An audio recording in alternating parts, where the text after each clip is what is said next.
Hello and welcome to another chapter in our series of looking at the Grimm's fairy tales. Today we will be discussing the white snake. The white snake, or the serpent's flesh, appeared in the original collection of the Grimm's tales in the year 1812, roughly 210 years ago. 2 centuries later, and here we are, still discussing it. How's that for longevity? The white snake is consistently a symbol of purity, positive energy, and new beginnings. For those of you that might notice and might ask, the fan is not pointed at me. Somebody whinged and whinged until he got it pointed at him. And if I move it, he cries. And I haven't got the heart, so I am melting. The tale opens with a wise king who was renowned far and wide, who seemed to know everything about everyone, and nobody could keep a secret anywhere near him. But he had one strange custom that he kept to at noon every day, and that was once all the lunch had been eaten and the guests had left, he banished everybody from the table, no servants, no friends, no guests, no anything. And he had one faithful servant bring in a dish, covered so that he couldn't know what it was, put the dish down on the table, and leave. Nobody knew what was in the dish, nobody knew what happened with it. But one day, the servant who brought the dish and was taking it away, his curiosity overcame him, as it would anyone, and he locked himself in a cupboard in the kitchen and lifted the lid. He discovered under the lid a bright white snake.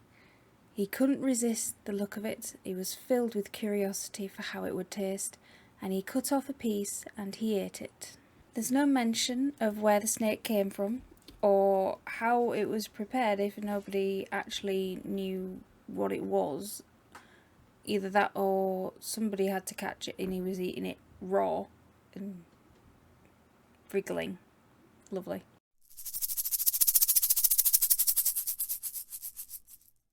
Instantly, the moment that the servant tasted the white snake, he could hear the birds outside talking to each other. It had instantly given him the power to understand the language of animals. How many of us would love to know that? Except for freeloaders over there. Now that same day, the Queen lost her most treasured ring, and the suspicion fell on the most trusted servant, as he had access to everywhere in the castle. The wise king threatened him that if he didn't find who took it by the morning after, then he would be accused as being guilty and he would be beheaded without trial. So much for being trustworthy and loyal. He went into the courtyard and sat by a brook, and as he was sat there with his head in his hands, awaiting his fate, he could hear some ducks that were talking. And they were talking about guzzling down the grass that was outside of the castle windows that morning, and one of them was very annoyed because they had got something stuck in their throat. Of course, it said that it was the ring that the Queen had lost, that she had dropped out of the window and the duck had ate it thinking it was a blade of grass. So the servant went and caught the duck, and remember, keep in mind that he could hear everything that the duck was saying, shrieking, etc. He grabbed it by the neck and carried it straight into the castle kitchen and said to the cook, "Here's a well-fed duck, now is the time to slaughter it." Charming. The cook, of course, said, well, yeah, he couldn't hear the duck protesting or screaming or anything. He was forgiven and offered any position at court that he wanted. He declined all the offers and only requested a horse and money to travel with. He wanted to see the world after massacring a poor little duck. In his travels, he passed a pond and heard 3 fishes in distress as they were trapped in reeds and gasping for lack of water. As a man with a kind heart, "We remember the duck," he got off his horse and released them. They said that they would remember this and they would repay him when they could. He continued on his travels, and after a while he heard voices under his feet. He listened carefully and heard an ant king complaining, "If only people would steer their clumsy beasts away from us. That stupid horse has no feelings at all and is trampling my people to death with its big heavy hooves."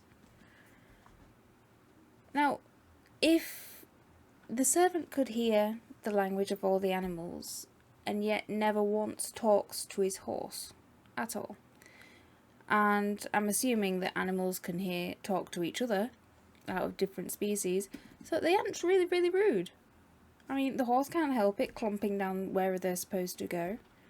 Because of the Ant King's complaints and because the servant has a kind heart, he turns the horse and himself into a side road instead of the main one. And the Ant King calls to him and says, "Thank you very much, we will remember this and we will repay you one day." The servant was next travelling through the forest and he encountered a nest of ravens, and the father raven and the mother raven were throwing the chicks out of the nest onto the forest floor, saying, "Off with you, you freeloaders. Freeloaders. You're now old enough and ugly enough to feed yourself and we are sick of doing it." The poor chicks tried to flap their wings and to lift themselves up from the floor, and they were crying that they were only helpless children and they would starve to death because they couldn't fly away to find food. The kind man, remember that, kind, they say he's kind, got off his horse that had carried him for so far and been so loyal even though he hadn't spoke to him once, and killed it. And he killed his horse and laid it on the ground in front of the ravens and said that they could eat the horse because he no longer had a need of it. This is a guy that can understand the language of animals. And what has he done so far? He's slaughtered a duck and he's slaughtered his horse. Saved 3 fish and saved some ravens.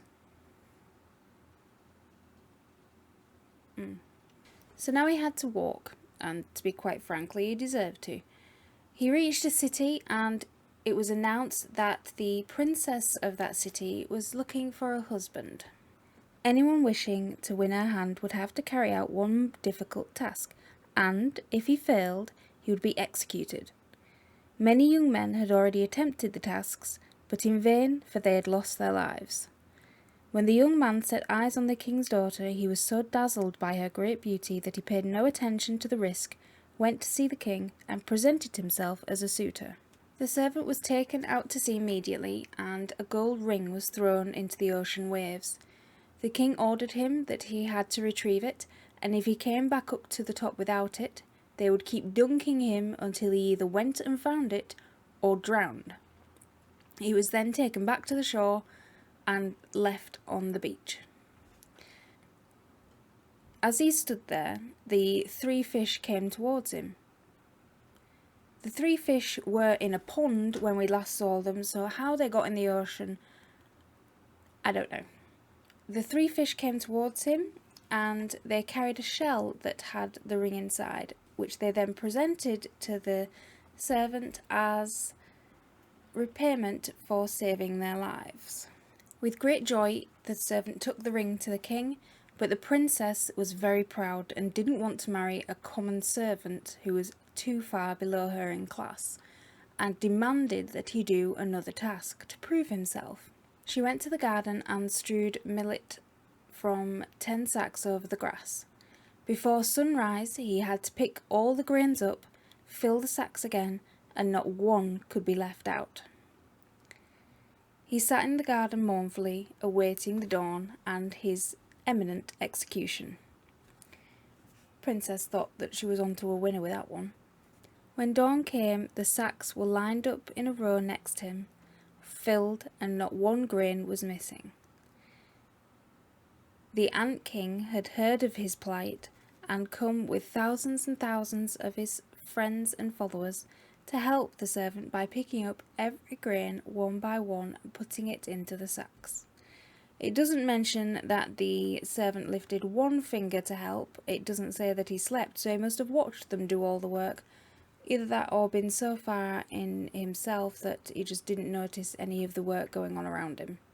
The princess was impressed, as I'm sure we would all be, but still too proud to want to marry him, and said that he would never be her husband until he brought an apple from the mythical tree of life. The servant set off and wandered across 3 kingdoms until he got to a forest. You've got to admire his dedication. He's done 2 tasks already that were seemingly impossible, and the wench still won't marry him. He sat down on the edge of the forest, and the 3 ravens that he had saved by slaughtering his faithful horse flew down and landed on his knees. They gave him the apple, saying that they had heard of his quest and they had wanted to help. So they flew across oceans and oceans until the edge of the world, and they found the tree of life, picked the apple, and brought it back for him. He set off immediately for the kingdom, with probably a very skip in his step, because what task was she going to give him now that could actually beat that one? He gave the princess the apple, and they divided it, shared it, and ate it, and she fell in love with him, and they lived happily ever after. Who thinks the apple was drugged? And that is where our tale ends. It's only a short one, and I've never heard of it before. But I quite enjoyed it, and I hope you did too. Please let me know in the comments below, and like and subscribe if you want to. Good night.